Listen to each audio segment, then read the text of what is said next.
샬롬, 주님의 이름으로 사랑하고 축복합니다. 오늘 우리가 함께 나눌 말씀 본문은 열왕기하 6장 24절에서 7장 2절까지입니다. 이후에 아람 왕 베나닷이 그의 온 군대를 모아 올라와서 사마리아를 에워싸니 아람 사람이 사마리아를 에워싸므로 성중이 크게 줄여서 나귀머리 하나에 은 80세겔이요 비둘기똥 4분의 1 갑에 은 5세겔이라 하니 이스라엘 왕이 성 위로 지나갈 때에 한 여인이 외쳐 이르되 나의 주 왕이여 도우소서. 왕이 이르되 여호와께서 너를 돕지 아니하시면 내가 무엇으로 너를 도우랴? 타작 마당으로 말미암아 하겠느냐? 포도주 틀로 말미암아 하겠느냐 하니라. 또 이르되 무슨 일이냐 하니 여인이 대답하되 이 여인이 내게 이르기를 내 아들을 내놓아라. 우리가 오늘 먹고 내일은 내 아들을 먹자 하매 우리가 드디어 내 아들을 삶아 먹었더니 이튿날에 내가 그 여인에게 이르되 내 아들을 내놓아라. 우리가 먹으리라 하나 그가 그의 아들을 숨겼나이다 하는지라. 왕이 그 여인의 말을 듣고 자기 옷을 찢으니라. 그가 성 위로 지나갈 때에 백성이 본즉 그의 속살에 굵은 베를 입었더라. 왕이 이르되 사밧의 아들 엘리사의 머리가 오늘 그 몸에 붙어 있으면 하나님이 내게 벌 위에 벌을 내리실지로다 하니라. 그때에 엘리사가 그의 집에 앉아 있고 장로들이 그와 함께 앉아 있는데 왕이 자기 처소에서 사람을 보냈더니 그 사자가 이르기 전에 엘리사가 장로들에게 이르되 너희는 이 살인한 자의 아들이 내 머리를 베려고 사람을 보내는 것을 보느냐? 너희는 보다가 사자가 오거든 문을 닫고 문 안에 들이지 말라. 그의 주인의 발소리가 그의 뒤에서 나지 아니하느냐 하고 무리와 말을 할 때에 그 사자가 그에게 이르니라. 왕이 이르되 이 재앙이 여호와께로부터 나왔으니 어찌 더 여호와를 기다리리요? 엘리사가 이르되 여호와의 말씀을 들을지어다. 여호와께서 이르시되 내일 이맘때에 사마리아 성문에서 고운 밀가루 한 스아를 한 세겔로 매매하고 보리 두 수아를 한 세겔로 매매하리라 하셨느니라. 그때 왕이 그의 손에 의지하는 자 곧 한 장관이 하나님의 사람에게 대답하여 이르되 여호와께서 하늘에 창을 내신들 어찌 이런 일이 있으리요 하더라. 엘리사가 이르되 내가 내 눈으로 보리라. 그러나 그것을 먹지는 못하리라 하니라. 아멘.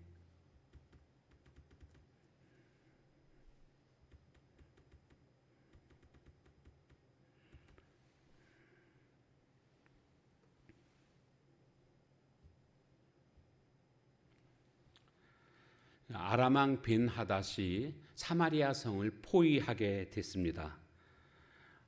시간이 길어지게 되자 그 안에서는 먹을 것이 없는 아주 극심한 그런 기근과 고통의 시간들을 보내게 됩니다. 어느 정도로 그렇게 고통스러웠는가를 오늘 본문은 우리에게 알려주고 있는데 바로 그것은 나귀의 머리 그리고 비둘기똥이 엄청난 가격에 팔리우는 상황을 보게 됩니다. 원래 나귀의 머리는요, 나귀는 그 정결 음식이 아닙니다. 원래 먹지를 않습니다. 쳐다보지도 않습니다.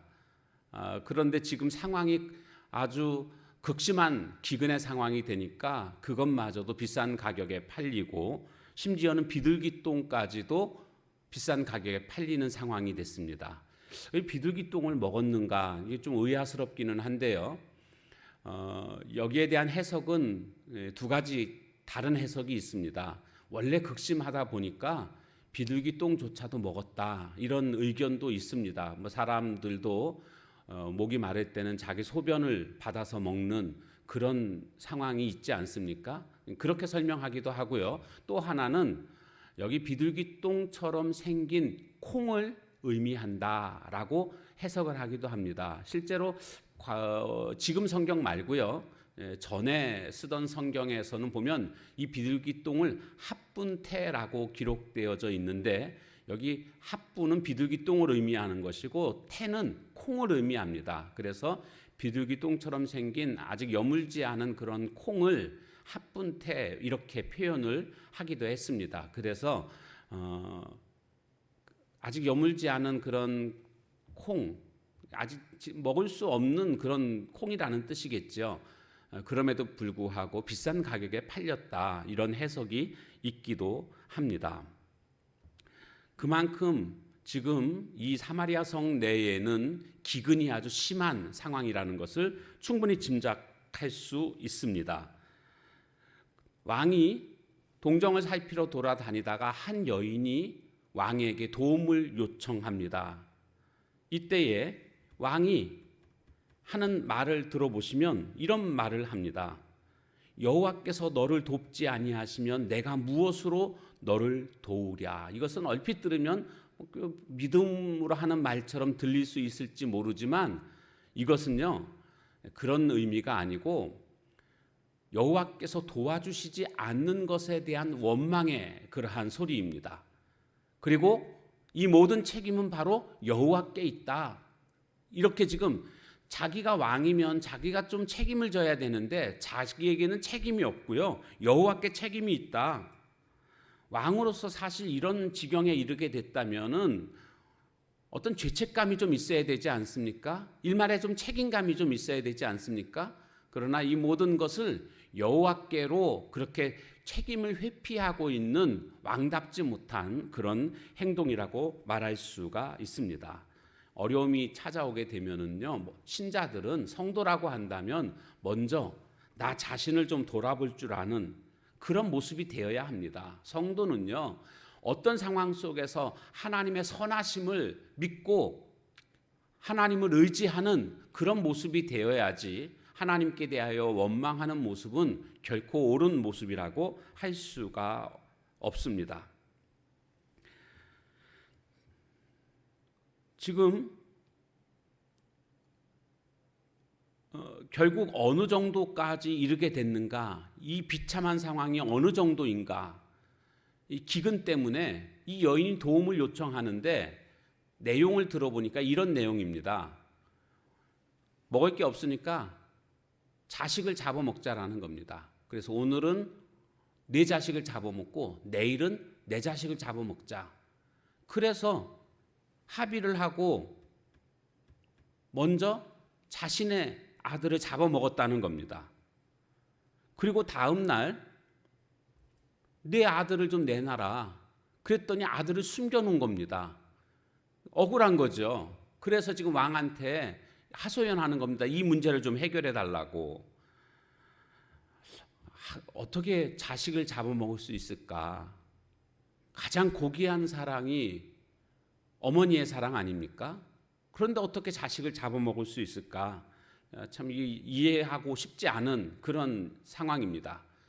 그러나 사람은요, 극단적인 상황에 이르게 되면 이성을 잃어버리게 되고 야만성과 이기심이 드러나는 그런 모습인 것을 우리는 또한 인정해야 됩니다. 그것이 인간의 그런 실상이기도 합니다. 또한 이때 당시에 하나님을 떠난 이스라엘 백성들의 그 영적 상태라는 것은 심히 부패한 상태였기 때문에 이런 일이 일어난다는 것이 결코 불가능한 일도 아니었다라는 것을 우리는 또 생각해 볼 수가 있습니다.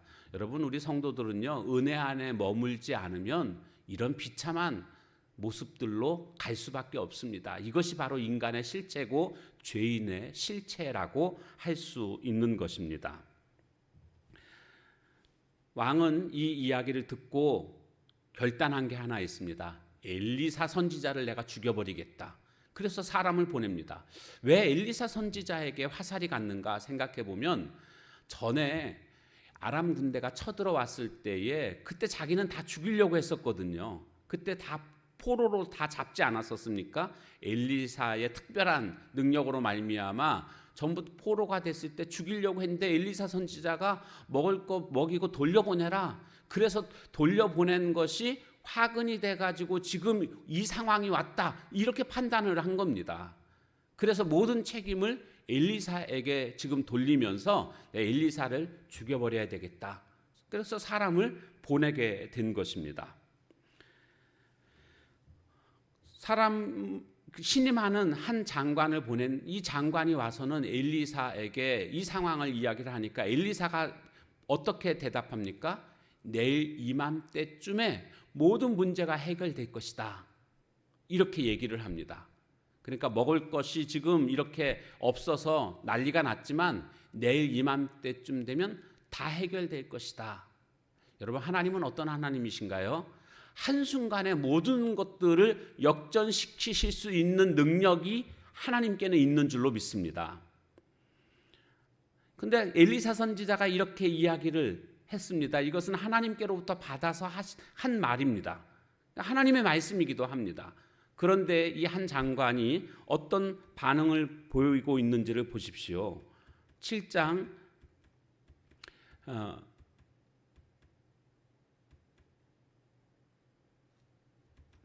1절과 2절에 보면 엘리사가 여호와의 말씀을 들어라 그러면서 이맘때에 사마리아 성문에서 하면서 이 모든 것이 해결될 것이다. 그때에 왕이 그의 손에 의지하는 자, 왕이 신임하는 그 장관이 엘리사에게 이렇게 말합니다. 여호와께서 하늘의 창을 내신들 어찌 이런 일이 있으리요? 불가능하다는 겁니다. 자신의 상식과 자신의 경험을 바탕으로 이런 일들은 절대로 일어날 수 없다. 엘리사 선지자의 말을 비웃고 있습니다. 그것은요, 곧 하나님의 능력을 비웃는 그런 행위이기도 합니다. 이에 엘리사 선지자가 이렇게 이야기를 합니다. 내가 내 눈으로 볼 것이다. 그러나 너는 그것을 먹지 못할 것이다.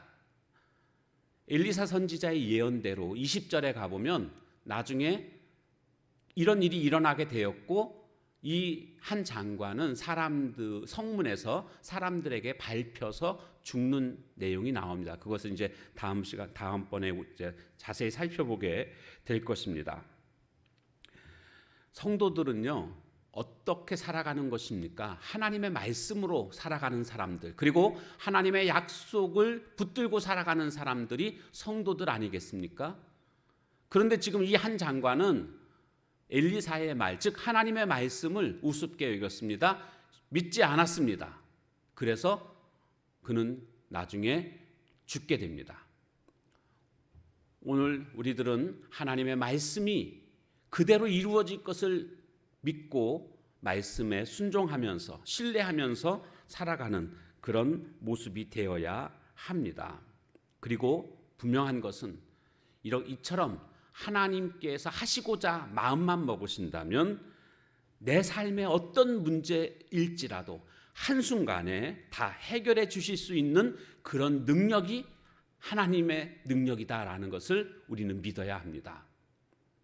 오늘 사마리아 성의 문제를 한순간에 해결하신 하나님의 능력, 어떻게 해결하시는지를 우리는 내일 또 말씀을 통해서 다음 시간에 우리는 보게 될 것입니다. 오늘도 이 하나님의 능력을 의지하고 하나님의 말씀대로 그렇게 이루어질 것을 신뢰하고 살아가는 성도의 삶이 다 되시길 주님의 이름으로 축원합니다. 함께 같이 찬양하도록 하겠습니다.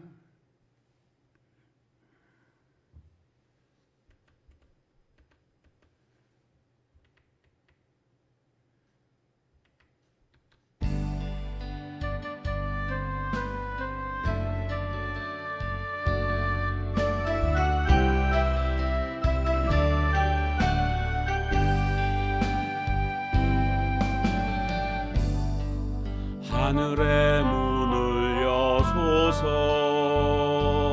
이곳을 주목하소서 주를 향한 노래가 꺼지지 않으니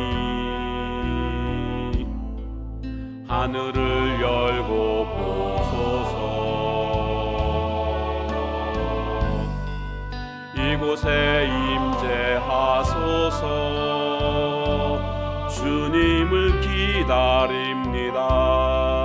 기도의 향기가 하늘에 닿으니 주여 임재하여 주소서 이곳에 오시 이곳에 앉으소서. 이곳에서 드리는 예배를 받으소서. 주님의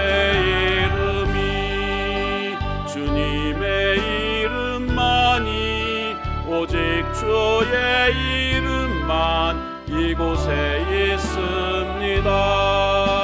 이곳에 오셔서 이곳에 앉으소서. 이곳에서 드리는 예배를 받으소서. 주님의 이름만이, 오직 주의 이름만 이곳에 있습니다.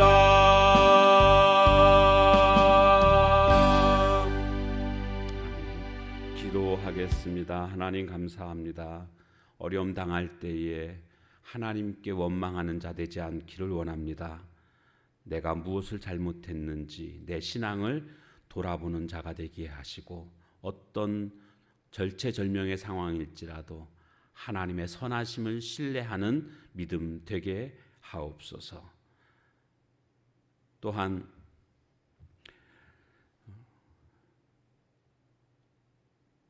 이 사마리아 성의 극단적인 상황 속에서 그들이 정말 끔찍한 반인륜적인 사건이 일어나게 된 것을 보게 됩니다.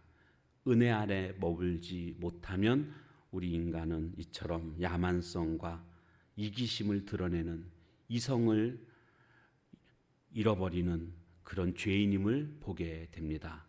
날마다 하나님의 은혜 아래 머물 수 있는 저희들의 삶이 되게 하옵소서. 하나님의 능력은 그 어떤 문제도 한순간에 해결해 주실 수 있는 능력임을 믿습니다. 내 삶의 어떤 문제든 주님 앞에 가지고 나아가면, 그래서 주님께 기도하면 주님께서 주님의 때에 주님의 방법으로 완전하게 해결해 주실 수 있는 그런 주님이시기에 오늘 우리가 더욱더 주님을 바라보고 주님의 말씀 붙잡고 살아가는 저희들 되게 하옵소서. 이 장관이 엘리사 선지자의 말을 비웃다가 결국 죽음을 면치 못했던 모습을 보게 됩니다. 성도는 하나님의 말씀으로 사는 자요, 하나님의 약속 붙들고 사는 자임을 기억하고 하나님의 말씀을 철석같이 믿고 따르는 저희들 모두가 되게 하옵소서. 예수님의 이름으로 감사하며 간절히 기도하옵나이다. 아멘. 주신 말씀 붙들고 함께 같이 기도하는 시간 갖도록 하겠습니다.